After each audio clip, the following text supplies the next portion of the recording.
আমি বেশি লম্বা দীর্ঘ আলোচনা করব না। আল্লাহ আমাদেরকে কোরআনের এই ময়দানে আল্লাহ আমাদেরকে বসবার মতো তৌফিক দান করেছেন। এজন্য আল্লাহ পাকের দরবারে অন্তরের অন্তঃস্থল থেকে শুকরিয়া জানাই, আলহামদুলিল্লাহ। মেরে দোস্ত, আমি আল্লাহ পাকের কোরআনে হাকিম থেকে একটি আয়াতে কারিমা তেলাওয়াত করেছি। এই আয়াতের সংক্ষিপ্ত দুটি কথা বলেই আমি আপনাদের কাছ থেকে বিদায় নিব। এজন্য আজ এই ময়দানে আসবার উদ্দেশ্য হলো বয়ান করবার জন্য নয়। বয়ান তো ওলামায়ে কেরাম করতেছে, বয়ান ওলামায়ে কেরাম করবে, কিন্তু আগামীর বাংলাদেশের জন্য আমরা কিছু মুজাহিদ তৈরি করতে চাই। সেই মুজাহিদ তৈরি করবার জন্যই আসলে বিভিন্ন জেলায়, বিভিন্ন এলাকায়, বিভিন্ন দেশে আমরা সফর করি।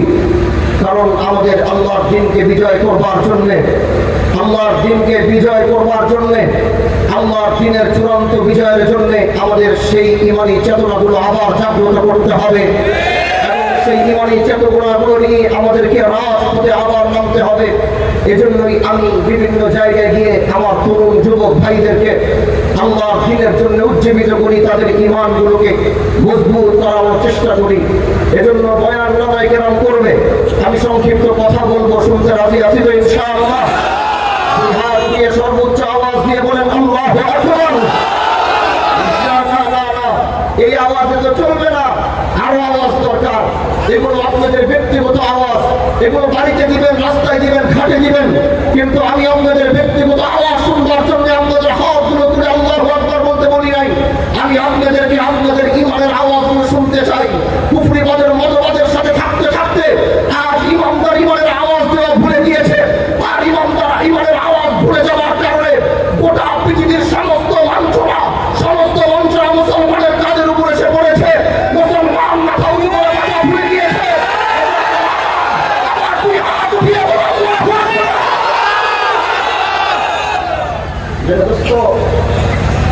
আমাদের নাম আল্লাহ পাক আমাদেরকে মুসলমান হিসেবে কবুল করেছেন। আমরা হচ্ছে মুসলমানের জাত। আর এই মুসলমানের জাত কেমন ছিল এটা পৃথিবীর বিগত 1000 বছরের ইতিহাস যদি আপনারা ঘাটবেন, আমি 1000 বছর বাদ দিই, পৃথিবীর 1400 বছর নবী আলাইহিস সালাম পর্যন্ত, আজকের 2025 সাল পর্যন্ত এই বিগত দিনে আপনারা যদি সেই মুসলমানের ইতিহাসগুলো টান দিবেন, তাহলে দেখলে দেখা যায়, পড়লে শোনা যায়, পড়লে পড়া যায়, মুসলমান ছিল বীরের জাতি। মুসলমান কোনোদিন মাথা নত করে নাই, মুসলমান কোনোদিন আপোষ নামায় চুক্তি করে নাই, মুসলমান কোনোদিন নিজের অস্তিত্ব বিলিয়ে যায় নাই। মুসলমান আফ্রিকা, মুসলমান স্পেনে 800 বছর মুসলমান শাসন করেছে। আফ্রিকা মুসলমান শাসন করেছে, হিন্দুস্তান মুসলমান শাসন করেছে। মুসলমান ছিল মায়ের দেওয়ার জাতি, মুসলমান মায়ের খাওয়ার জাতি ছিল না। কিন্তু আজকে এই 2025 সালে এসে যদি দেখি, তাহলে আজকে যে বীরের জাতি, বাঘের জাতি, বাঘের গর্জন দেওয়ার জাতি, আজকের এই দুনিয়া আসতে দেখি মুসলমান মায়ের দেওয়ার জাতি থেকে আজ মায়ের খাওয়ার জাতি হিসাবে পরিণত হয়েছে। যদি বলবেন কিভাবে, তাহলে বলবো আসো তোমাদেরকে এক একটা পাতায় পাতায় তোমাদেরকে ঘুরে ঘুরে দেখাই। আমি যদি আমার বাংলাদেশের পাশে 2টি বর্ডার রয়েছে, এক হলো মায়ানমার আর এক হচ্ছে ভারত। আমি মায়ানমারকে থেকে দেখলাম কয়েক বছর আগে মায়ানমার থেকে বাংলাদেশে সেই সমস্ত মানুষরা মাথার ভিতরে হাড়ি পাতিল নিয়ে, কোলের মধ্যে সন্তান নিয়ে, নিজের মাতৃভূমি ছেড়ে, নিজের পিতামাটি ছেড়ে, নিজের অস্তিত্ব ছেড়ে যারা বাংলাদেশে আগমন করেছে, তাদেরকে জিজ্ঞাসা করবো তোমরা কেন বাংলাদেশে আগমন করেছো? সেই মায়ানমারের ভিতরে হিন্দু জাতির বসবাস রয়েছে, মায়ানমারের মধ্যে খ্রিস্টানদের বসবাস রয়েছে, মায়ানমারদের মধ্যে বুদ্ধিস্টের বসবাস রয়েছে। যদি জিজ্ঞাসা করবো তোমরা কেন তোমাদের পিতামাটি ছেড়েছো, জবাব একটাই আসবে, আমরা হচ্ছে মুসলমান। যদি জিজ্ঞাসা করবো ভারতের, আজকে আসামে মুসলমানদের নাগরিকত্ব দেওয়া হয় না, ভোটার আইডি কার্ড দেওয়া হয় না। যদি জিজ্ঞাসা করবো তোমাদের অপরাধ কি, জবাব একটাই আসবে, আমরা হচ্ছে মুসলমান। যদি ভারতের সেই কাশ্মীরে জিজ্ঞাসা করবো আজকে বছরের পর বছর তোমাদের উপর অত্যাচার করা হয়, তোমাদের অপরাধ কি, জবাব একটাই আসবে, আমরা হচ্ছে মুসলমান। যদি সিরিয়ায় জিজ্ঞাসা করবো তোমাদের উপরে হামলা কেন, তোমাদের সমস্যা কোথায়, জবাব একটাই আসবে, আমরা হচ্ছে মুসলমান। আর যদি ফিলিস্তিনে জিজ্ঞাসা করবো আমার মা বোনদেরকে সামনে রেখে তাদেরকে লুণ্ঠন করা হয়, তাদের ইজ্জতের ভিতরে ছিনিয়ে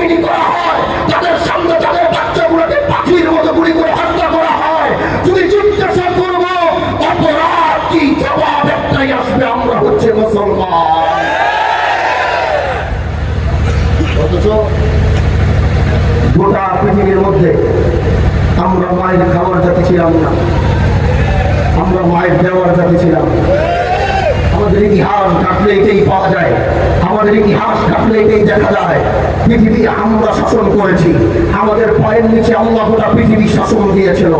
সেই ইউরোপ থেকে আফ্রিকা, আফ্রিকা থেকে হিন্দুস্তান, আজকের ভারতের হিন্দুত্ববাদ, তারা যে ব্যবহার আমাদের সাথে করে, তাদেরকে বলতে চাই তোমরা ইতিহাসের পাতাগুলো ঘেটে দেখো, তোমাদের এই হিন্দুত্ববাদের অস্তিত্ব এই হিন্দুস্তানে ছিল না। হিন্দুস্তানের প্রতিটা মাটি মুসলমানের মাটি ছিল। ও বন্ধু, এবার আসুন আলোচনায়। তাহলে আজ আমাদের এই চরমটি হলো কেন? কি কারণে আজ আমরা আমাদের ঐতিহ্য হারিয়েছি, অস্তিত্ব হারিয়েছি, আমাদের শক্তি হারিয়েছি? এই প্রশ্নটাই করেছিল পারস্যের রাজা, প্রধানমন্ত্রী।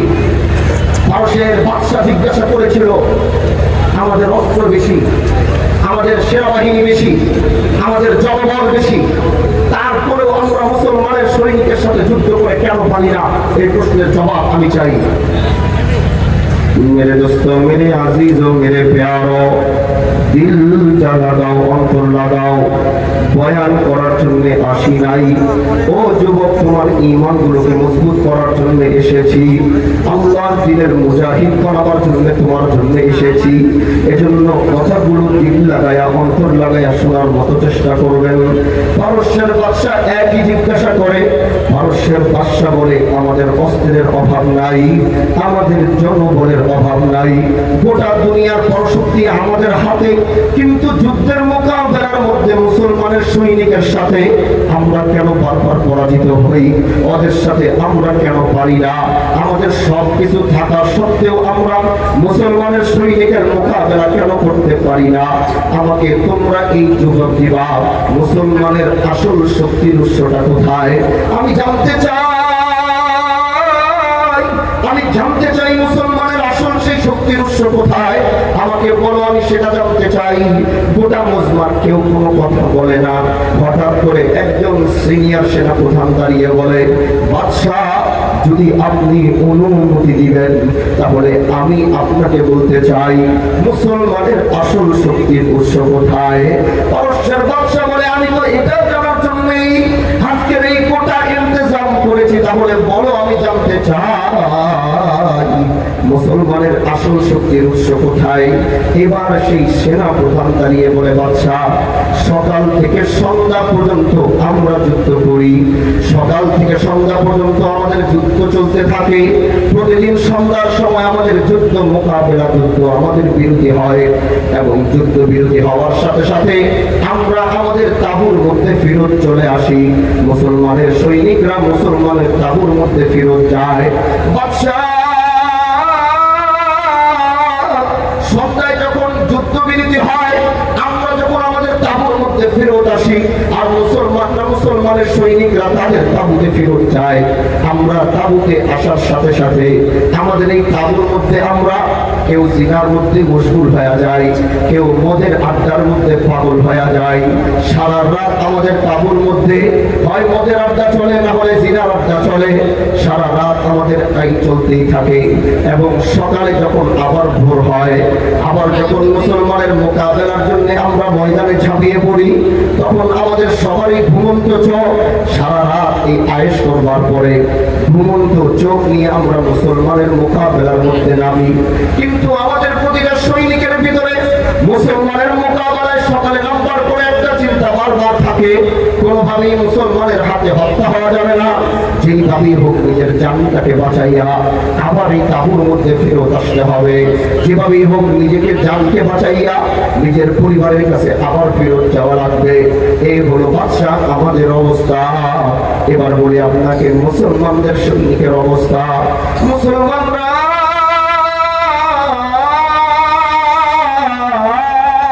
মুসলমানের সৈনিকরাও আমাদের সাথে যুদ্ধ বিরতি দেওয়ার পরে তারা তাদের তাঁবুর মধ্যে ফেরত যায়। তারা তাদের মধ্যে ফেরত যাওয়ার সাথে সাথে মুসলমানের প্রতিটা সৈনিক রাতের আহার গ্রহণ করে। আহার গ্রহণ করে তারা 1 মিনিট আর দেরি করে না। প্রতিটা মুসলমানের সৈনিক রাতের বেলা তাড়াতাড়ি ঘুমায়া যায়। রাতের প্রথম অধ্যায় তারা ঘুমিয়ে উঠবার পরে প্রতিটা মুসলমানের সৈনিক রাত্রে মধ্যরাত্রে প্রত্যেকটা মুসলমানের সৈনিক জাগ্রত হয় এবং প্রতিটা মুসলমানের সৈনিক জাগ্রত হয়ে তারা রাত্রেবেলা ওযু করে তারা আল্লাহ রাব্বুল আলামিনের দরবারে তারা নামাজে দাঁড়ায়া যায়। শুধু তাই না বাদশা, শুধু তাই না প্রতিটা মুসলমানের সৈনিক আল্লাহ রাব্বুল আলামিনের সামনে রাতের বেলা নামাজে দাঁড়ানোর পরে এমন ভাবে কান্নাকাটি করে, বাচ্চার কোলে মা যেমন ছোট্ট বাচ্চা মায়ের কোলে যেভাবে কান্নাকাটি করে প্রতিটা মুসলমানের সৈনিক আল্লাহ রাব্বুল আলামিনের দরবারে ঠিক একই ভাবে কান্নাকাটি করে। ওই তাঁবুর সামনে দিয়ে যদি কোনো আজনবী মানুষ যায় তাহলে সে মনে করবে এই তাঁবুর মধ্যে হয় ফকিরের দল না হয় সন্ন্যাসীর দল থাকে, যারা দুনিয়াতে কান্নাকাটি করা ছাড়া আর কিছু জানে না। সারা রাত তারা আল্লাহর দরবারে নামাজ পড়ে আরেকভাবে বাচ্চার মতো কান্নাকাটি করে সকালবেলা যখন তারা আমাদের মোকাবেলা করবার জন্য আবার যখন ময়দানে নামার পরে প্রতিটা মুসলমানের সৈনিক ঘোড়ার মধ্যে যখন আরোহণ করে এবং তারা আমাদের দিকে যখন ঘোড়ার উপরে আরোহণ করে আমাদের দিকে যখন ছুটে আসে, বাদশা আপনি বিশ্বাস করবেন না, ওই এরা ঘোড়ার উপরে আরোহণ করার পরে আমাদের দিকে যখন আক্রোশিত হয় ওদের চোখগুলোর দিকে তাকাইলে আপনার বিশ্বাস হবে না রাতের বেলা এই চোখ বাচ্চার মতো কান্নাকাটি করেছে, কারণ দিনের বেলায় এই চোখগুলোর দিকে তাকাইলে মনে হয় এই চোখগুলো দিয়ে আগুনের গোলা বের হইতেছে। বাদশা শুধু তাই না, আমাদের প্রতিটা সৈনিক বাঁচার জন্য লড়াই করে, আমাদের প্রতিটা সৈনিক নিজের জানকে আগে বাঁচায় তারপরে তারা লড়াই করে, কিন্তু মুসলমানের এই সৈনিকরা তারা যুদ্ধের ময়দানে ঝাঁপিয়ে পড়ে আল্লাহর কাছে প্রথম আবেদন জানায়, হে আরশের মালিক আল্লাহ, একবার যুদ্ধের ময়দানে নামাইছো মাওলা, তোমার রাগে শহীদ হওয়ার নিয়ত করে নেমেছি। আল্লাহ এই জীবন নিয়ে আর ফেরত যাইতে চাই না, এই জীবন নিয়ে আর টানতে চাইতে চাই না, এই জীবন নিয়ে আর বাড়িতে যাইতে চাই না, এই জীবন নিয়ে আর বাবা মার কাছে যাইতে চাই না। তুমি যে জীবন দিয়েছো এই জীবন তোমার রাহে শহীদ হওয়ার জন্য নেমেছি। বাদশা এবার বলে, ইয়া আইয়ুহাল্লাযীনা আমানুস্তাঈনু বিস-সাবরি ওয়াস-সালাহ ইন্নাল্লাহা মা'আস-সাবিরিন। এবার ডাক দিয়ে বলে, বাদশা এই দুইটা গুণ যতদিন মুসলমানদের মধ্যে থাকবে, এক হলো রাতের সেই কান্নাকাটি, রাতের সেই রোনাজারি, আর দিনের বেলা মুসলমান শহীদি তামান্না নিয়ে মোকাবেলা করবে, শহীদি সাহস নিয়ে নিজের জীবনকে আল্লাহর রাস্তায় বিলীন করে দেওয়ার নিয়ত করে ময়দানে যতদিন মুসলমান ধাবিত করবে, যতদিন লড়াই করবে, এই দুইটা গুণ, এক হইল রাতের কান্নাকাটি আর দুই হইল শহীদি তামান্না নিয়ে লড়াই। এই দুইটা বৈশিষ্ট্য মুসলমানদের ভিতরে যতদিন থাকবে, গোটা পৃথিবীর সুপার পাওয়ার দিয়েও যদি তাদের মোকাবেলা করা হয় তারপরেও মুসলমানের মোকাবেলা করা সম্ভব না। কি বুঝলেন ভাই? আমাদের সেই শক্তি তো কামানের মধ্যে না, জনগণের মধ্যে না। মুসলমান পৃথিবীর ইতিহাস ঘাটলে দেখা যায় মুসলমান ওই অস্ত্রের উপরে ডিপেন্ড করে যুদ্ধ করে নাই, জনগণের উপরে ডিপেন্ড করে যুদ্ধ করে নাই। মুসলমানের এই শক্তিটা আসলো থেকে বলে মুসলমান রাতের বেলা সেই জায়নামাজ থেকে শক্তি নিয়ে তারপরে তারা আল্লাহ দেওয়া প্রদত্ত শক্তি নিয়ে ময়দানে লড়াই করে। গত জুলাই আগস্টের অভ্যুত্থান যে হয়েছে, গণঅভ্যুত্থান যে হয়েছে, এই গণঅভ্যুত্থানের মধ্যে আমাদের ছাত্র ভাইরা,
পৃথক করেছে। আরে ওলামায়ে কেরাম তারা তাদের শক্তি কিভাবে প্রয়োগ করেছে আল্লাহ পাক এটাই প্রমাণ করেছে। সেই জেলের মধ্যে যাও, সেই ঘরগুলোর মধ্যে ঢুকো, আজও সেই জেলের ঘরগুলো প্রমাণ করবে আলেমদের কত চোখের পানি সেই জেলের মধ্যে পড়েছে। এজন্য বন্ধু আমার, আমাদের শক্তি হলো জায়নামাজের মধ্যে। আমাদের শক্তি কোথায় ভাই? আওয়াজ করে বলো, আমাদের শক্তি কোথায়? আমাদের শক্তি জায়নামাজের মধ্যে। এখান থেকে তুমি সিংহাসন নিয়ন্ত্রণ করতে পারবা। আল্লাহ জায়নামাজের মধ্যে এত শক্তি দিয়েছে। আর 2 নম্বর হলো মুজাহিদি তামান্না নিয়ে ময়দানে ঝাঁপিয়ে পড়া, যেটি আজ আমাদের মধ্যে পাওয়া যায় না। মুহাম্মদ বিন কাসেম আর তৈরি হয় নাই। এরকম মুহাম্মদ বিন কাসেমের মতো আবার সেই সমস্ত যুবক দরকার যারা আল্লাহর দ্বীনের চূড়ান্ত বিজয়ের জন্য ময়দানে ঝাঁপিয়ে পড়বে তো পড়বেই, সেই ময়দান থেকে আর ফেরত আসার কোনো চিন্তা করবে না। একটি গল্প মনে পড়ে গেছে, বলবো কিনা?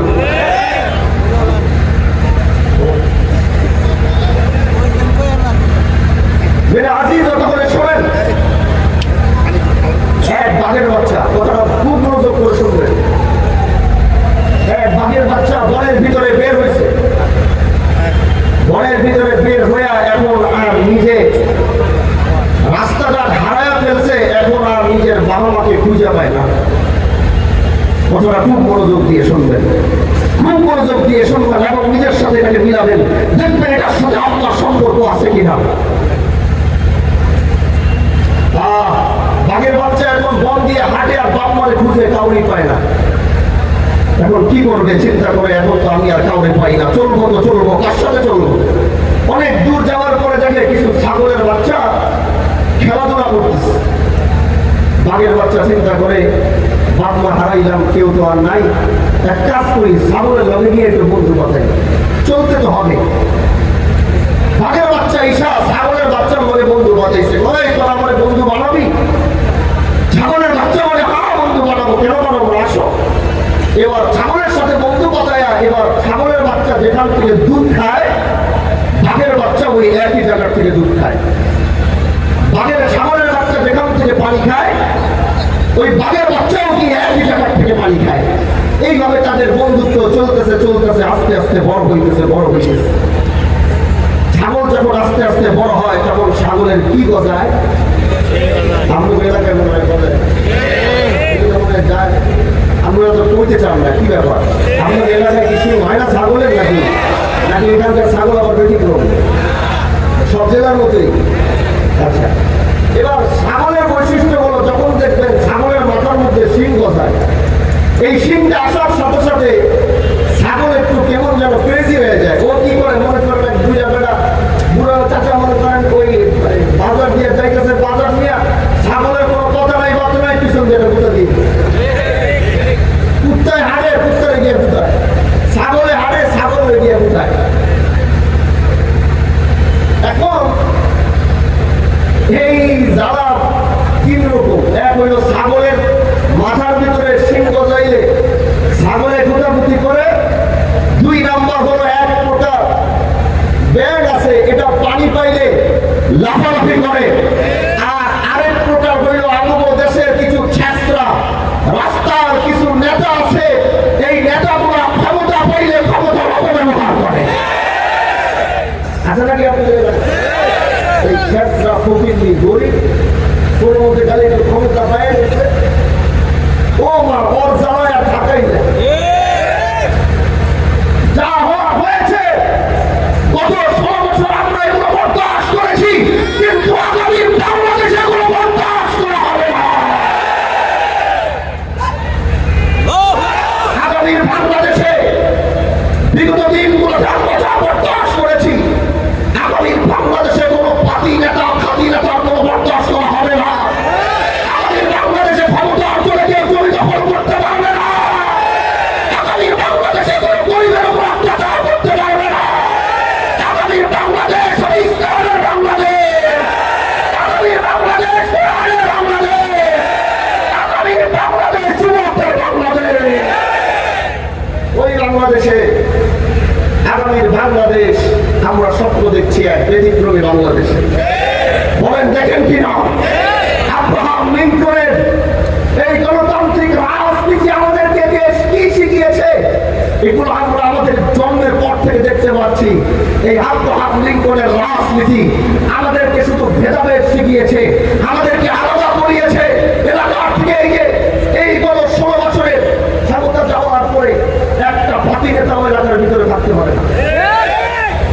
চেয়ারম্যান, একদম নিচের থেকে মেম্বার, চেয়ারম্যান, উপজেলা চেয়ারম্যান, মেয়র, এমপি, মন্ত্রী, প্রধানমন্ত্রী পর্যন্ত পালাইছে।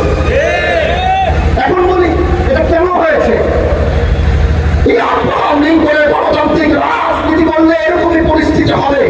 এজন্য আগামীর বাংলাদেশে আমরা আব্রাহাম লিঙ্কনের রাজনীতি চাই না, আগামীর বাংলাদেশে আমরা ইসলামের রাজনীতি চাই।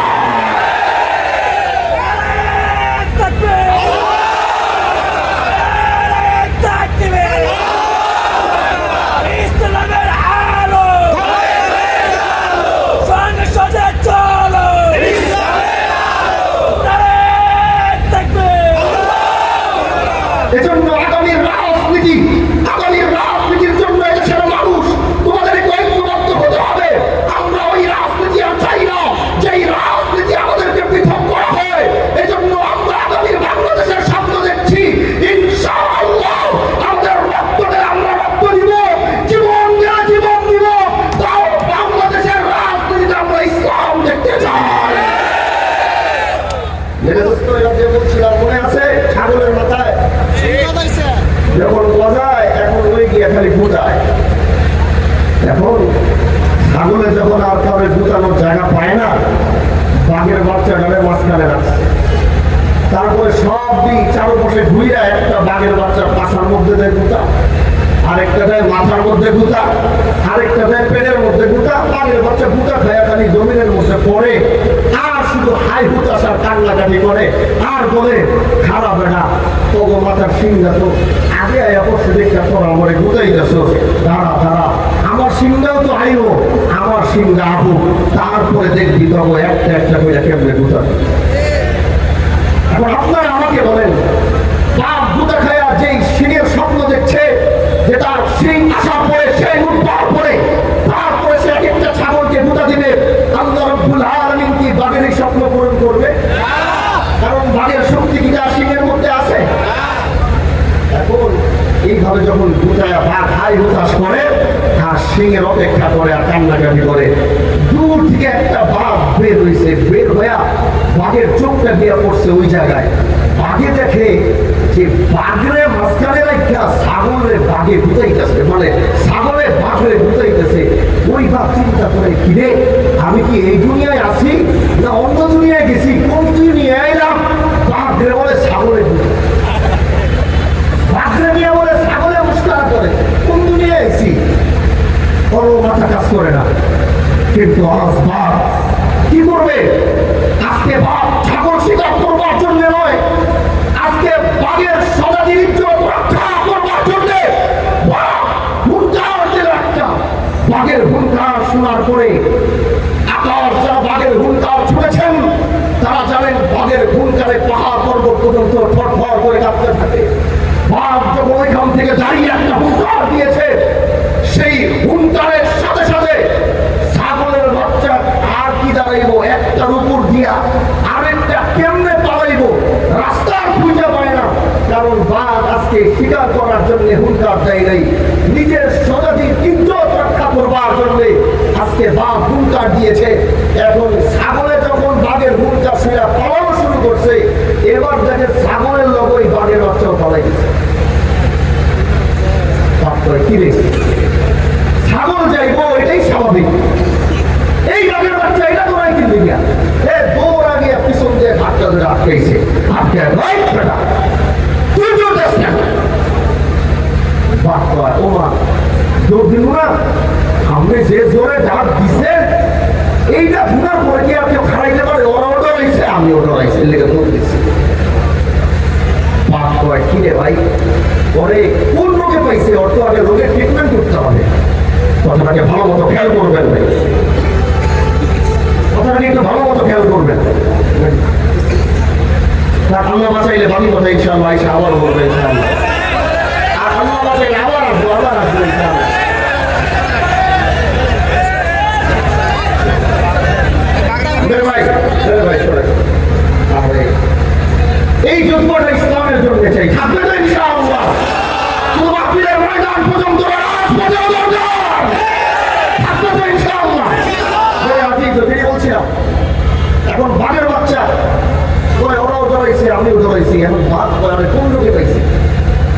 বাঘে এবার তারা তোমাকে ট্রিটমেন্ট করা দরকার। এবার বাঘ দেখে পাশে একটা খাল, তাকে চিন্তা করে এই তোর ট্রিটমেন্ট করা দরকার, তুই আগে কাজ কর, তোর ট্রিটমেন্টটা শুরু করার আগে তুই খালের থেকে একটু পানি খাই দেয়। বাঘে কয় না না না, আমি খালে মালে পানি খাবো না, কারণ ছাগলের লোকে সারাদিন চুঙ্গার মধ্যে পানি খাইছে। কে মধ্যে পানি খাইছে? ছাগল কি খাল বিলে গিয়ে পানি খায়? ছাগল পানি খায় চুঙ্গার মধ্যে। বাঘের বাচ্চা ছাগলের সাথে থাকতে থাকতে ও চুঙ্গার মধ্যে পানি খাওয়া শিখছে, খাল বিলে পানি খেতে খেতে দৌড়ায়। না আমি যাবো না, যা একদম ঘাট ধরতে যাবে না। দৌড়ায় কয় কি করবো আর, বহুত সাহস পেরা খালের মধ্যে পানি খাইতে উপর স্তরে দাঁড়াই দিচ্ছে। এবার বহুত সাহস কইরা খালের মধ্যে পানিটা খাওয়ার লিগা মুখটারে আগাইছে, আগাইয়া পিছনের দিকে একটা লাভ দিয়ে পড়ছে। কিরে এদিকে আসছে পরে আমাদের মতো পানি টল দিয়ে আরেকটা আগে আপনার মতো কি আপনার মতো কি পানি উপরে তো আপনি খারাপ হয়েছেন, আমি মনে করছি আপনি আবার পানির তল দিয়ে হয়েছেন কিনা, আপনি তো খারাপ হয়েছেন তো উঠে আবার কিনা হয় পানির তল দিয়া। আমি পানি খাবো না, আমার দল হয়ে তোর আজকে পানি খাইতেই লাগবো। আবার জোর কইরা আবার চিন্তা করে ঠিক আছে একটু যাই, যাওয়ার পর আবার বহুত সাহস করে একটু আগাইছে, আগায় আবার পানি খাইতে গিয়ে আবার পিছনে আগে বড় টেনশনে হয়ে গেছে গিয়া যেমন না পানি তল দিয়ে একটা আয়া পরে আমাদের মতো ডরতে হয় আমার। তুই পানি খাসতে তোর খাওয়াই লাগবো। বাঘে কয় যা হওয়ার হইব, যাই তো পানি খাবো। আমি কি করবো, অপশন উপরে খাওয়াই দিচ্ছে কারো মশারও লেগে বহুত সাহস করে গিয়া পানিটা খাওয়ার লেগে গিয়া দাঁড়াইছে। দেখে ওইটাও পানি তল দিয়ে দাঁড়াই রয়েছে। বাঘে কয় কি এটা নড়ে না সরে না কিনলে গিয়া। এবার বাঘের বাচ্চা দেখে আস্তে করে একটু নড়ে, দেখে ওইটাও পানি তল দিয়ে নড়ে। আবার বাম করে দেখে ওইটাও বামে করে, মাথা ঝাঁকায় দেখে ওইটাও মাথা ঝাঁকায়। ও বোঝার চেষ্টা করতেছে তাই মানে কি ওই পানির মধ্যে যেটা দেখা যাইতেছে ওটা কি আমি? হায় হায়, এবার ভালো মতো মিলাইছে, মিলাই দেখে কিনে ওটা তো আমি, আর আমার চেহারা তো উপরে উঠে এখন পানি খায় এবং সে ভাবে আর বাঁচে না, হাইটটা যায় গিয়ে ভাব পেয়ে গেছে গিয়া পিছন দিয়ে বাড়ি কোথায় আছে দিকে দূর পরে ওটা বুঝে গেছে গিয়া কাহিনী কি। তো আবার ডাক দিয়ে ঝাড়ি দিয়ে গেছে এই দিকে কি তোরা তো বাপ বাড়ছে গে ব্যবস্থা পারবো না, আমার চেহারা তো আপনার মতো। এবার বাপ বলে হ্যাঁ তাহলে চিকিৎসা হয়েছে ভালো মতো। হ্যাঁ তোর চেহারা আমার মতো আর আমার চেহারা তোর মতো, আর আমরা হচ্ছি বাঘের যাও। বাঘের শক্তি আল্লাহ তার সিংহের মধ্যে যায় নাই, বাঘের শক্তি হলো তার পাঞ্জার মধ্যে। এই বাঘের বাচ্চা তুই ছাগলের গুটা খায় হাই গুটা সব কান্নাকাটি করিস না, যা জঙ্গলের জঙ্গলের ওই দরজারে গিয়ে তোর আপন শক্তি দিয়ে একটা হুঙ্কার দে। বাঘের হুঙ্কার শোনার পরে জঙ্গলের কোনো পশু পাখির শক্তি নাই, তার আপন জায়গায় দাঁড়িয়ে থাকবে, বলো ঠিক কিনা? এই বন্ধু আমার কথায় আমি শেষ পর্যায়ে চলে আসছি। আমার শেষ কথা হচ্ছে আমি বলতে চাই এ বাংলার মুসলমান, এ মুসলমান তুমি নিজের আসল পরিচয় ছাড়ো, আসল পরিচয় আগে ছিল তুমি কে, তুমি গিয়ে জায়গা মতো দাও, তোমার হুঙ্কার দাও, তাকবীর দাও, গোটা পৃথিবী তোমার পায়ের সামনে ঝুঁকতে বাধ্য হবে, বলো ঠিক কিনা? এজন্য আমার শেষ কথা বলে আপনাদের কাছ থেকে বিদায় নিব। আমার শেষ বার্তা হলো আগামীর বাংলাদেশে আপনি যদি শুনবেন মাইকের আজানের বদলে, আগামীর বাংলাদেশে মাইকের আজানের বদলে যদি শুনবেন মাইক থেকে টাকা হচ্ছে বাংলার মুসলমান আবার জাগ্রত হও, এ বাংলার যুবক আবার জাগ্রত হও। বাংলাদেশের সার্বভৌমত্ব রক্ষার জন্য, ইসলামকে হেফাজত করবার জন্য যদি রক্ত দিতে হয় আমরা রক্ত দেওয়ার জন্য প্রস্তুত, যদি জীবন দিতে হয় কারা কারা জীবন দেওয়ার জন্য